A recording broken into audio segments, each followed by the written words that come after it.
What's up, everybody? It's the Digital World Podcast.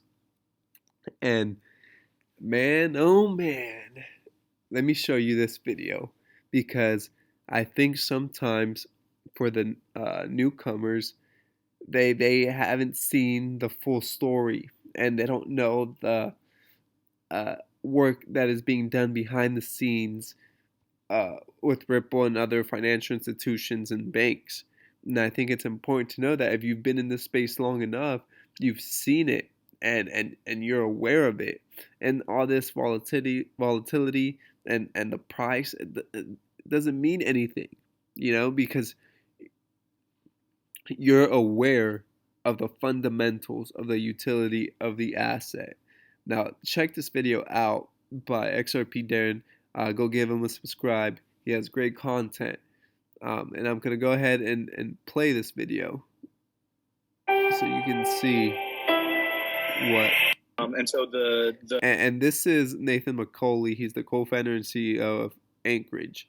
And listen what he has to say. Don't take my words for it. Take his words for it. announcement that will be live by the time this launches is that we've added support for Ripple. There's actually quite a lot of institutional folks that have Ripple, and so we're looking forward to starting to onboard some of those folks. There's actually quite a lot of them who want to hold with us. Okay, and he said a lot of them are they're gonna be using XRP, and this is something that has been talked about.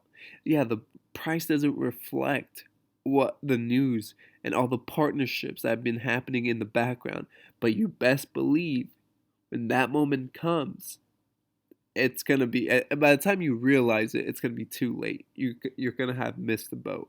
And right now that the price has pushed down under $1, and people are calling the end of this uh, token that it's going to zero, you just wait. It's gonna surprise a lot of people. And to put it into perspective, the Carolyn Lottie said this: in the last 7 months, Ripple has added Sandy O'Connor, who has 31 years at J.P. Morgan. Okay, and she's named the sixth most powerful woman in finance. Rosie Rios, former U.S. Treasury, signed the most of the money in your wallet. Cindy Young, global lead at Mastercard. Imagine not owning XRP. So, and Brooks and Twistle, who was a former Goldman Sachs and Uber executive. So, just picture this. This is an overview, okay? And just imagine the connections that they have and all the partnerships. How can you disregard that? You can't. It's right in your face. And that's what makes it so unbelievable.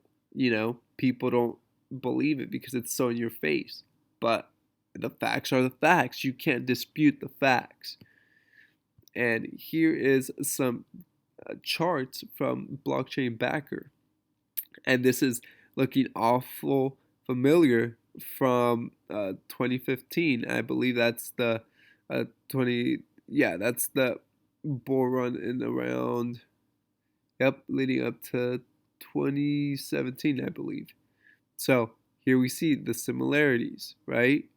We see that it has held this level. We see the capitulation, and it's going to be a slow grind up. But it doesn't matter how long. This is a long-term play here. But don't pay attention to the day-to-day price because that's not going to help you. You know what this is going to be used for. Central banks are going to use this for their sentiment to replace their nostril vostro accounts, and it it's believed, now this is speculation, but it's believed that it's going to be used for the derivatives market. So it's going to be on the wholesale side of things, on the back end. And can you imagine all the money on the ledger? It's Yeah, there's absolutely no doubt. All the documents, all the partnerships. When Brad Garlinghouse was in a meeting with all these central bankers, Christine Lagarde, Augustine Carson's. Yeah, I mean, who does that? What kind of small startup company that's only been around for what, since 2012, 2013? Yeah, 7, 8 years. Who does that?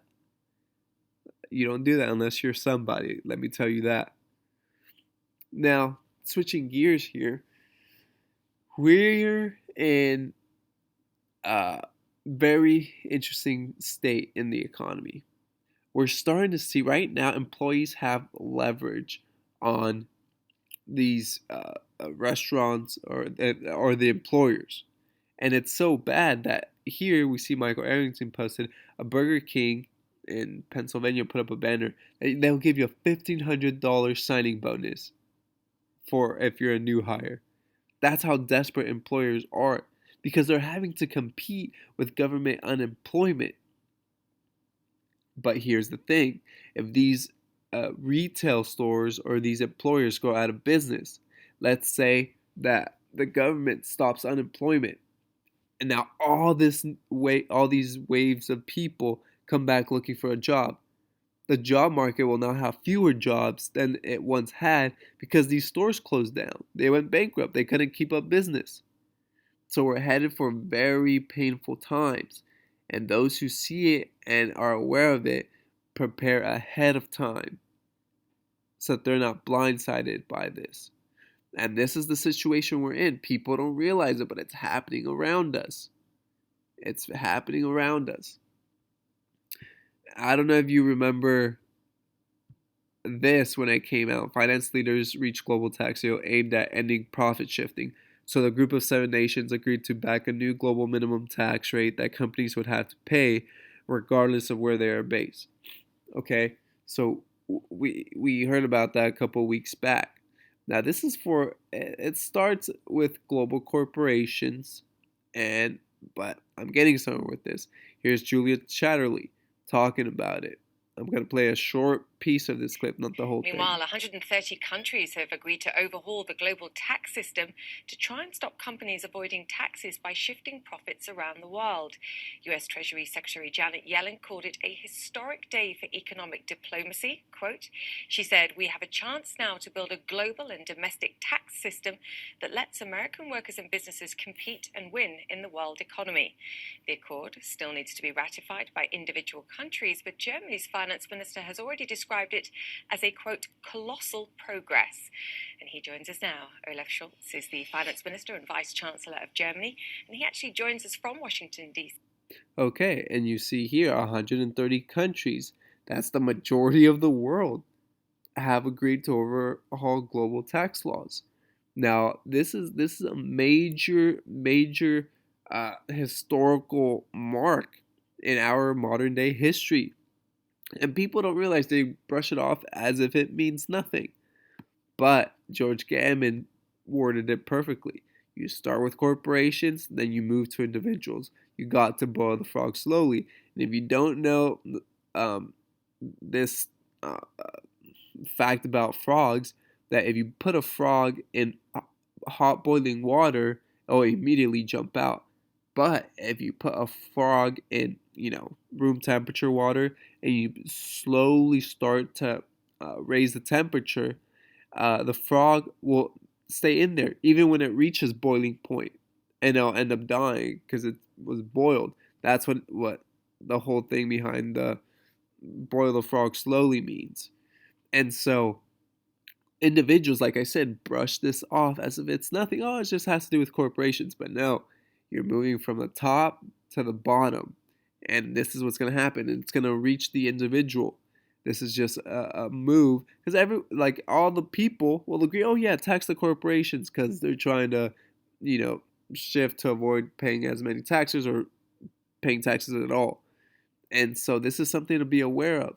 And we're headed towards interesting times. Like when you start adding or looking at the macro view of everything, then you start putting two and two together.